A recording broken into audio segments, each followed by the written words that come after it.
Let's go in that direction with this video. Sure. I like talking about the business of it. I don't think people get to know enough about it. On my YouTube channel, I want to talk about that stuff because I want to help other people be successful in the non-alcoholic beverage industry. Okay.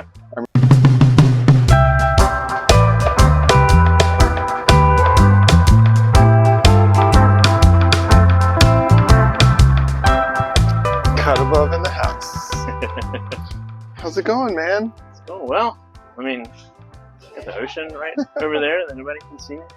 There was Light breeze. There was an atmospheric river yesterday, and everybody did not come to the beach. And then we have sunny days today, and you in town. I would like to say I had something to do with that, maybe bringing good vibes.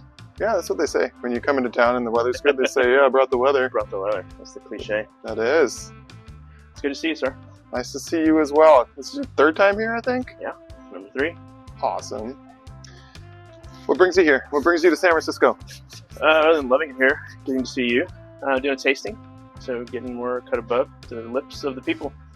Yeah, so we're going to make some cocktails later today, and then I'm headed straight back to Houston. In and out. Okay. Yeah. That is the life of the entrepreneur, right? It is. It is. Last trip of the year. Yeah. You gotta show up. It's part of the work, right? Always part of the work. Yeah. Entrepreneur's life is a busy one. Let's go in that direction with this video. Sure. I like talking about the business of it. I don't think people get to know enough about it. On my YouTube channel, I want to talk about that stuff because I want to help other people be successful in the non-alcoholic beverage industry. Okay.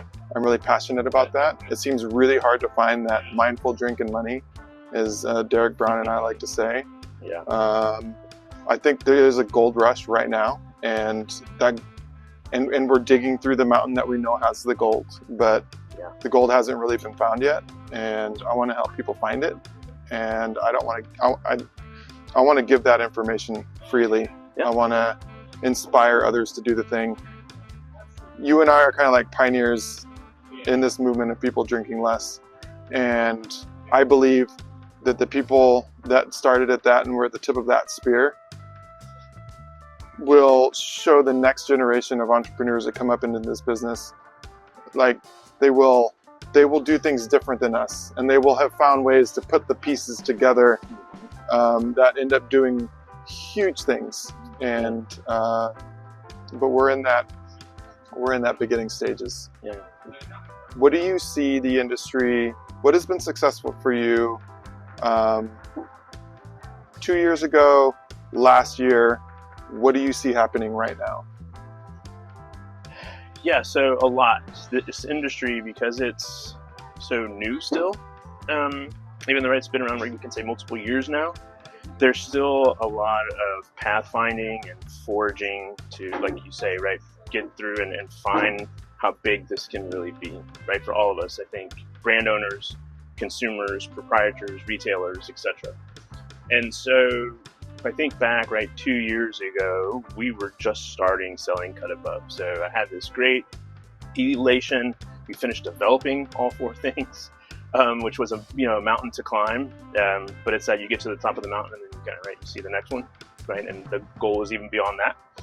So 2 years ago, as an entrepreneur, as a first-time beverage business owner, I think the biggest thing that was on my mind at that point in time is, how do people find cut above? How do I get them to try it so they can see what I believe about our products, which is there are some of the best tasting on the market.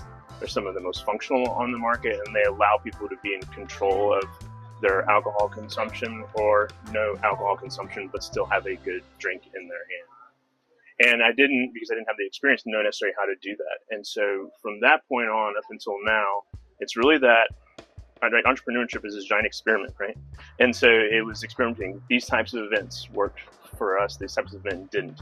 Learned a lot more about what didn't, which is, I think, is still a valuable thing than what did. But now I know we're very thoughtful and picky about who we partner with, where we take the brand, how we want it displayed.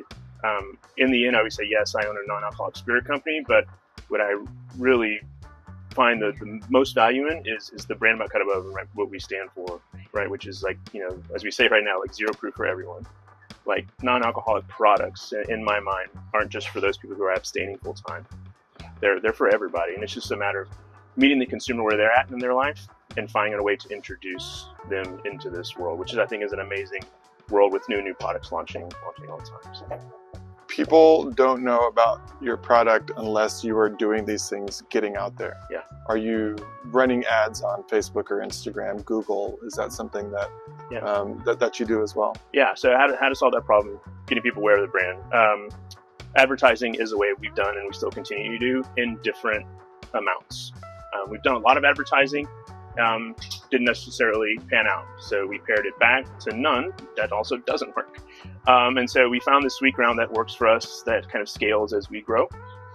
It's a component of it. I will say, and I've talked to other brand owners, getting an individual consumer to buy your product as a challenger brand to big brands is very expensive. It's the most expensive sales channel we have because of the advertising cost, the content creation costs, editing that content, filtering, I mean, all those different things that have to happen to get literally a 15-second ad on a platform. There's a lot of cost to that.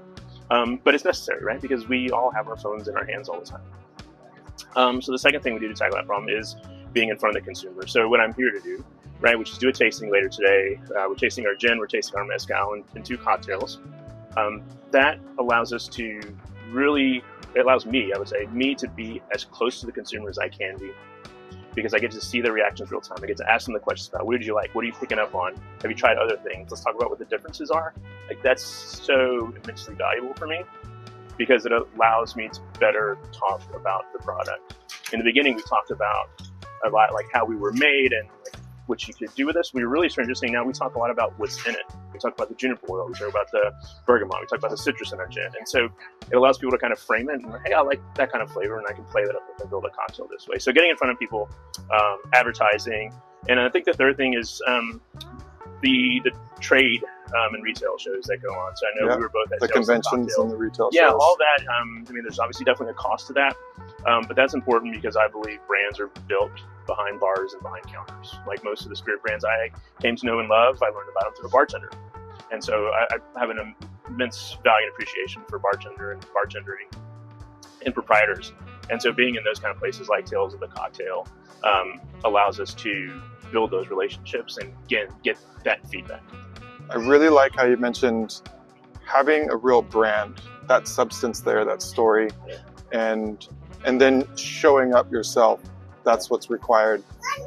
People could look at like advertisements, return on ad spend, and pay-per-clicks, and how to get as much velocity and all of these things,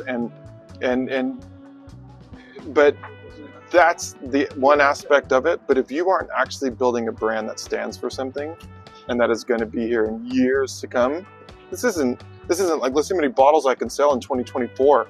Let's go. Yeah. You know, this is like, what do I stand for? You're showing up. You're letting people know what the mission is and what and like some of those statements that you use for your brand. Like I know you mentioned one of them already. Was it zero proof for everyone? Zero proof for everyone. Are there some other phrases that you really like? Yeah, I mean, zero proof for everyone. We always say everybody deserves a good drink. Yeah, everybody deserves a good drink, whether you want the alcohol in it or not. And it's a big believer. Like when, to your point, right? So as a brand, or how I would advise new people to think about launching brands, is like for me when I was starting Cut Above, right, there were other non-alcoholic spirits on the market, and I just didn't want to be another option because someone needed to eventually fill shelf space. Like it had to perform, but it also had to like speak to me personally. So at that point in time in my life, I was looking to reduce my alcohol intake, not abstain altogether.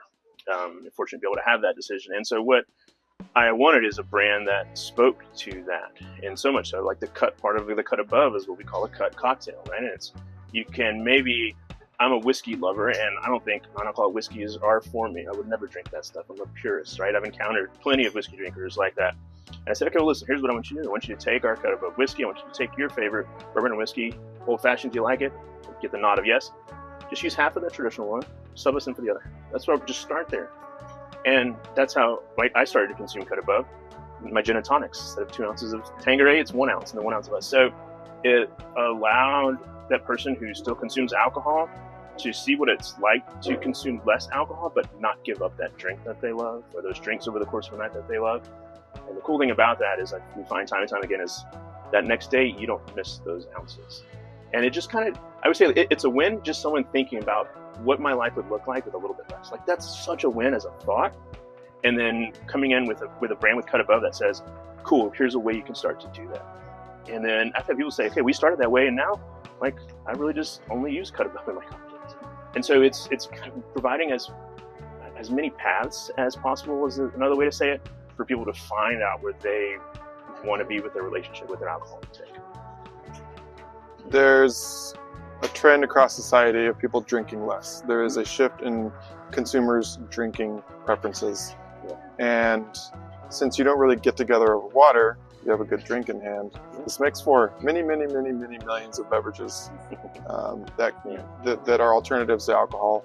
That's a very desirable thing. So this is, since there's so many millions of beverages, why is it so hard, have you found, to get that mindful drinking money, to make a return on investment and pour your heart, soul, in 16-hour days and flights and all of the things and the conventions and many, many, many thousands of dollars on all of this stuff?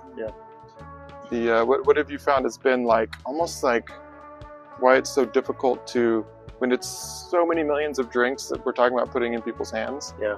Is that because this is a new market? I think yes, it's still a new market. I think I'm always still surprised at the number of places that just have 3 or 2 mocktails on their menu, and that are like notable cocktail bars. So education, awareness at the bar level is part of the reason. It has to happen. It has to happen because, again, too, like, that's where people maybe who want to explore it, don't want to pay retail price for a bottle of a non-alcoholic spirit. That's how they're going to try it, right? Yeah. And so if it's not in those places, right, that's less people trying it. So a lot of what we do is going to, like, what I do is go to bars and restaurants. I just sit at the bar and I just say, hey, what do you have non-alcoholic? They'll either point me that or they'll make me something, and then I just initiate that dialogue. And it's less like I'm not there, hey, I'm going to sell you, here's our sell sheet. I just like to know, and the biggest question I love, favorite question is, like, do people come in and ask for stuff, and how do they ask for it? Love that question. And so the answer is inevitably yes. And they usually, it runs this gamut of, they'll come in, it's our brunch crowd that looks for it. Or they'll come in, it's there's someone who is with the big group, and then they have to go off to the side and ask for something because they don't want anybody to know they're not drinking. It's all these different scenarios. But the bars are the ones that are ordering the cases as well. The bartenders are the ones that are the boots on the ground, technically selling the product and being exactly wow, I found this non-alcoholic mezcal. It's actually great. It's from Cut Above. That's how it has to work, and I, coming from a career of bartending, I just see so many retail shops opening and selling a $34, $36 bottle is one thing, but, like, I want to put that in a cocktail so that we can cheers to it socially and have a hospitality experience. That's what it's about. That's, and then we also see a lot of retail places, retail non-alcoholic bottle shops that close, and it's such a difficult industry in that sense as well. That hospitality environment, I think, is where it's at, and it's that education to bartenders that needs to happen. And I think, a way to look at it as a brand owner is, right, the samplings that I'm going to go do today, that's what bars and restaurants are doing for brands all the time, right? Very, very simplistic, and they're really undervaluing what they do, right? They're places of gathering and the hospitality, and where we meet and share joy and share pain and all these wonderful things together. And so in the end, like, my vision, my grand vision as this industry moves forward, is that one day it's a non-topic. That we don't talk about it. It's not a non-alcoholic this or that. But it's just, we hear and everybody gets what they want to drink, and it's not a big deal if Andrew's not drinking, kind of conversation. Or maybe it's it's a question and then we move on. Like that. That is where I would like us just to move as a society, I guess, is a grand way of thinking about it. But to do that, so the education on the bartender side, we talk a lot about menu development, that sort of thing. And then, the retail is absolutely valuable, right? So that's how we get into people's homes. But using the product as well. When we first started selling, I way overestimated that people had a jigger and a shaker and a strainer in their house, and they were making cocktails like I was making, and not the case. So we put together cocktail kits and recipe cards that go in there just to make it accessible for everyone, no matter where they're at with their experience, right? Making cocktails. And so, all the way back to your question, right? So to move the industry right forward, and like, what does it take? So it's like being present for all those different things, and then it's just being really, like, again, thoughtful about where we spend our funds. differentiating, again, a brand. So when you hear companies being bought and sold, just in the general beverage space, it's so-and-so bought this brand. Like, they didn't buy the liquid in the bottle, right? They buy the brand. And so that's why I think it's really important for anyone thinking about getting into this space. What is your brand as a retailer? What is your brand as a bar, and how does non-alcoholic help with that brand? And then if I want to bring a new product to market, how does what I'm building stand out, not only on the shelf, right, from a bottle perspective or the liquid inside, but that someone can believe in? And the last thing I'll say on that is we really under-indexed on the cut above story, which is really kind of my story, and talked a lot about the product our first year. And we grew a lot in our first year, but we pivoted from that. And so I share a lot about just my personal story. I talk about, the things we're talking about, how to think about it being not judgmental, and what is our vision. And it's all positive, right? The more we do that, every time we reflect our social media team, what is the best performing content? Hey, Andrew, whenever you start talking, like, people like that. It's totally how it goes. It's always still awkward for me. I never let that get in the way anymore, but it's the things that stop my fingers when I'm scrolling, right? So when I want to hear behind the scenes, how does something work, or the bloopers of something. And so we'll continue to do that, just talking about the story, because I think it's relatable. I think a lot of people have had the thought, will have the thought, or are having the thought of what role does alcohol play in my life? Like I said, I think just having that thought is a big win, and then it's showing up with the products and the messaging and the acceptance after that we're really a part of them in their lives. And that's why it has legs, and it's and to have a really high quality product. That's why I carry your stuff on my shelf, is because I love making drinks with it. And there's not very many others that are alcohol analogs that I put on my shelf, honestly. Yours is definitely on there for a reason. So for me, that's like, oh, what is the liquid in it, and like, how is that? But that's me, like, as a bartender and business owner, with a very highly curated selection. But for the masses amount of people that you're selling to, it's like, what does the brand stand for? Yeah. Cool, the liquid, it's important for it to be good, but like, oh yeah, I'm drinking cut above. Like, I have an association with that brand, and that comes from that story. So yeah, that's right. So there will absolutely be a time where this will be ubiquitous, common, expected. Especially if you're in a relevant bar program, they will have figured it out. They will have gotten far enough along where it's just like, yeah, this is what we do. Yeah. And it's because you're showing up to San Francisco. And it's because you're getting the liquid on lips at the conventions. And it's because you're putting this brand out there that is helping make that normalized. So thank you for doing that. Yeah, absolutely. It's, you don't build a brand. I think I've heard it somewhere. It's probably famously said, right? By selling to 1 million people at once, right? You sell one person at a time with that experience. And in that moment, and the part of that moment is what's in the glass. It's where I'm having it at, and who I'm with becomes somebody else, right? And so it takes, for this industry, our non-alcoholic industry, and all those different aspects of it, it takes everyone doing their part. It takes you at Ocean Beach and all the content creation that you do and advocacy that you do, and being vocal about that.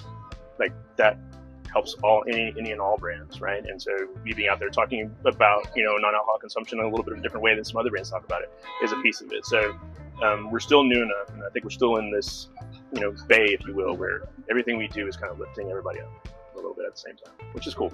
It's a great community, and I thank you for being a part of it. Yeah. Thank you. Thanks for coming down and having a quick chat about the business of non-alc, where it's all headed. It's exciting times. We're going to look back at these times and be like, oh, that's what it was like in late 2024. There it was, yeah. Thanks, man. Awesome, man. Thanks, Josh. All right, we'll see you soon. Sounds good.